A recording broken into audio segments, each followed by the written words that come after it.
TNPSC ஆஸ்பிரியன்ஸ் கவனத்திற்கு welcome to the அறிவிப்போர். இன்னைக்கு குப்தர்கள் ரிலேட்டடாக ஒரு 5 கொஸ்டின்ஸ் பார்க்கலாம்.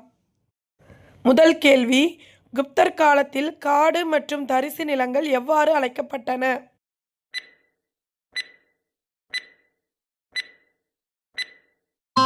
த correct answer is option A, அப்ரிகதா. இரண்டாவது கேள்வி, குப்தர் காலத்தில் மேய்ச்சல் நிலங்கள் எவ்வாறு அழைக்கப்பட்டன?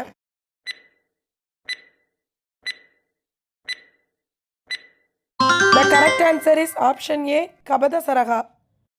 மூன்றாவது கேள்வி, குப்தர் காலத்தில் விவசாயிகள் அரசுக்கு செலுத்திய வழக்கமான நிலவரி எது?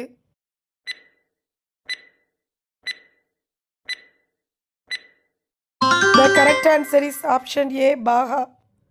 நான்காவது கேள்வி, கிராம மக்கள் அரசருக்கு அவ்வப்போது பழங்கள், விறகு போன்றவையாக கொடுத்த வரி எது?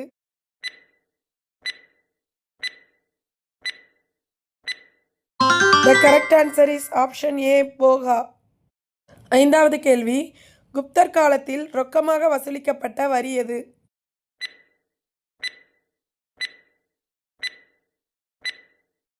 The correct answer is option A, ஹிரண்யா. உங்களுக்கு இந்த வீடியோ யூஸ்ஃபுல்லாக இருந்துச்சுன்னா லைக் பண்ணி சப்ஸ்கிரைப் பண்ணிக்கோங்க. உங்களை மாதிரியே டிஎன்பிசிக்கு ப்ரிப்பேர் பண்ணுற உங்கள் ஃப்ரெண்ட்ஸுகளுக்கும் ஷேர் பண்ணி விடுங்க. தேங்க்யூ.